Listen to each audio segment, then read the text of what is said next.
How well do you know your comic book lingo? Stay tuned to this video and we'll look at 8 commonly used terms in comic book collecting.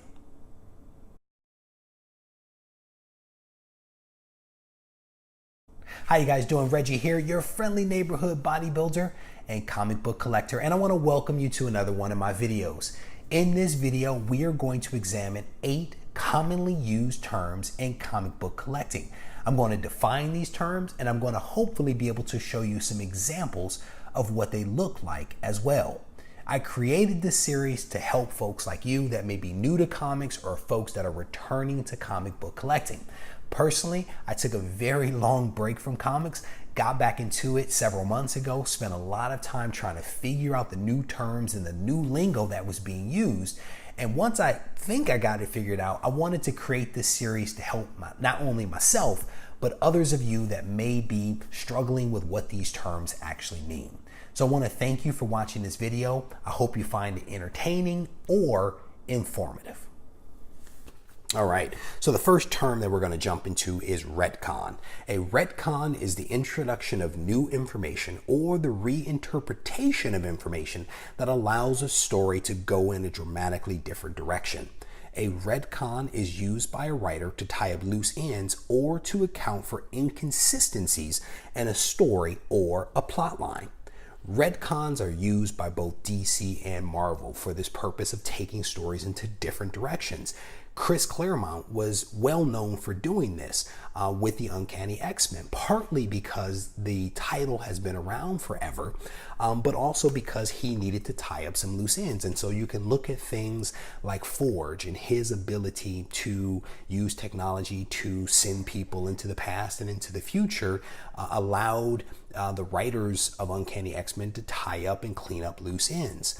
In Chris Claremont's case, he actually used Rachel Summers to send Kitty Pryde into a different timeline to kind of correct things in Uncanny X-Men number 141 and 142.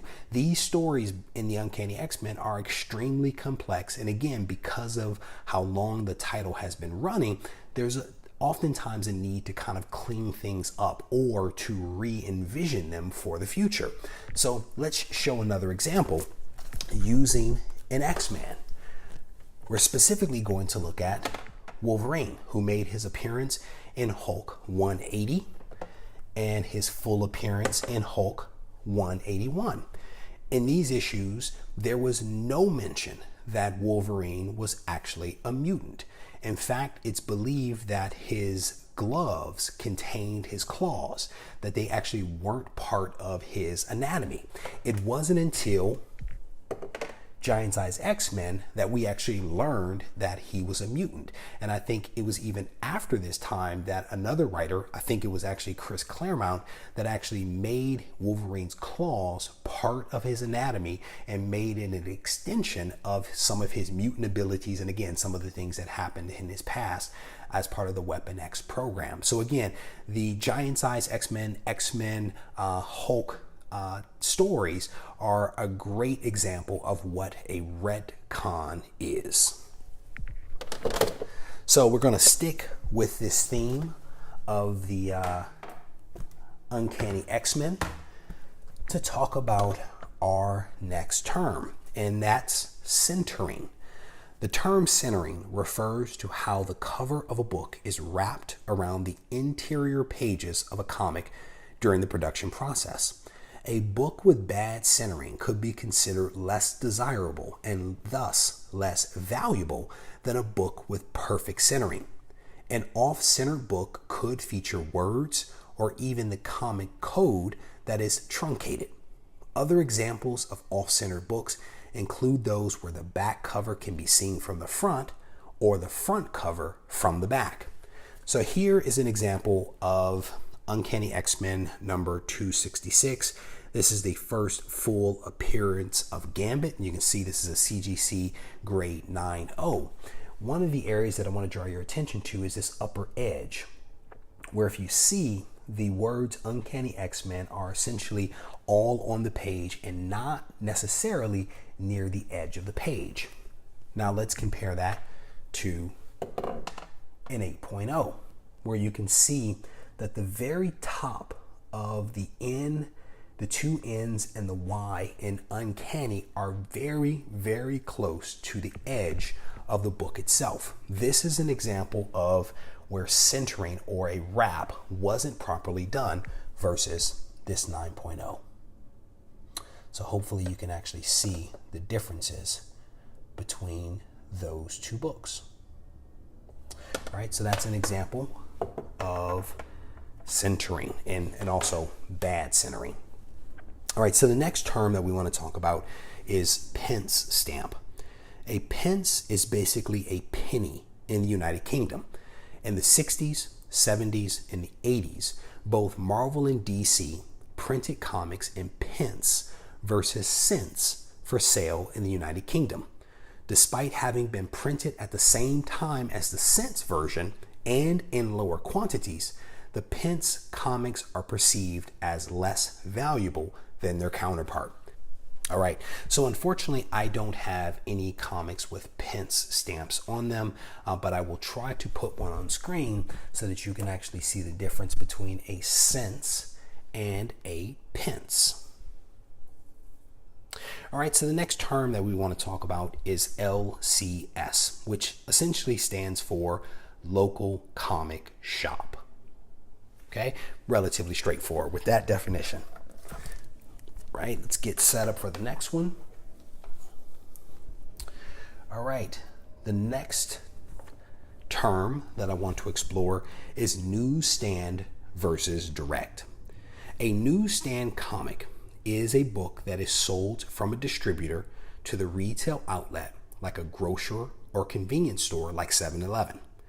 A direct comic, on the other hand, is a book that is sold from a distributor to a comic store and then to a customer. Newsstand books all have the potential to be handled by the general public and mishandled by employees of the retail outlet. Books that can survive this method of distribution in high grade are typically more rare and thus more valuable than direct comics. Another thing that makes newsstand books more rare is that they were produced in lower quantities. Unsold books could also be returned to the distributor, which resulted in fewer books making it into circulation. So on screen, you can actually see Amazing Spider-Man number 263. This is a book that recently became a very hot book. But what you're looking at in the lower left-hand corner is actually a book that is distributed via direct means. So this was a book that was probably purchased at a local comic shop, for example. And you can tell by looking in this lower corner where you see Spider-Man's head placed in the box that is typically occupied by the UPC code. So you can contrast that to this book. Another Amazing Spider-Man number 263, but this one has the UPC symbol in the lower left-hand corner. So that's one easy way to tell the difference between a direct book and one that is a newsstand book. And again, this book is perceived as being more valuable than this book, despite the fact that they're roughly along the same lines in terms of grade. I believe, don't hold me to this, that another example of a direct book is this, but if the UPC had a slash through it, a black slash mark, I believe that that also indicates that the book is a directly distributed book and not a newsstand edition. So hopefully someone with a little bit more experience can actually make sure that I'm correct in that assertion. All right, so the next term that I want to talk about is swipe. A swipe is the intentional copying of another artist's work without recognizing or acknowledging that original artist's effort. Think of a swipe as theft. That's probably the easiest way to describe it. And what I want to put on screen for you are some of the artists that are known or believed to have swiped content from other collaborators.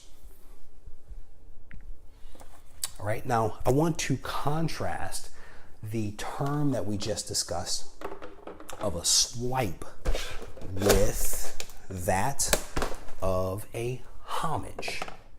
And we're going to use again our Incredible Hulk number 181 to kind of illustrate this idea of what we mean by homage. A homage is similar, but very different from a swipe. A homage cover, for example, is an intentional reference to another artist's creative work. This reference makes it very clear that the second artist is paying respect to the first. And so here on screen, you can actually see Hulk 181 and an 8.5, and I'll contrast it to this book. This is Hulk number 1, but you can actually see that the Hulk and the Wolverine are not the same. Instead of Logan, you can see that it's, I think it's Gabby, right? That's the new Wolverine. And instead of Incredible Hulk, you can actually see She-Hulk, and the Wendigo is always the same. But you can see here, if you look at these side by side, these books look very similar because this artist was paying respect or homage to the original creator of this particular storyline. And these are honestly this is one of my favorite homage covers. There's a few more that I want to get of 181 that I hope to get somewhere down the line. All right, so another example, because we're on this theme of Hulk, I'll show you Hulk number 1. This is Red Hulk that actually came out in 2008. And if you've ever seen Incredible Hulk number 1, the real Hulk, you'll see that this kind of setup is the same, where you have the Hulk in the background and Bruce Banner in the foreground. So I'll show you one other very quick example, and as soon as I put this up, you will probably know exactly what this book pays homage to. This is Carnage number 1 that pays homage to Amazing Spider-Man number 300. It's another variant version of that book. And then a last. But as you can see, they are paying respect to the original homage cover. The original book, the original cover that was done by Todd McFarlane, featuring the Amazing Spider-Man in his black costume. All right, so the very last term that we want to talk about is the term raw. The term raw refers to any book that isn't encapsulated or slabbed by a third-party grading service like CGC or CBCS. So all three of these books that I just showed you here are essentially raw copies of a comic. Same thing with this Amazing Spider-Man number 263 and this Invincible Iron Man number 1. These are all raw copies of comics. As always, I want to thank you for taking the time to watch this video. If you haven't already subscribed, I encourage you to do so because I try to produce good content like this. Thanks for watching. Take care.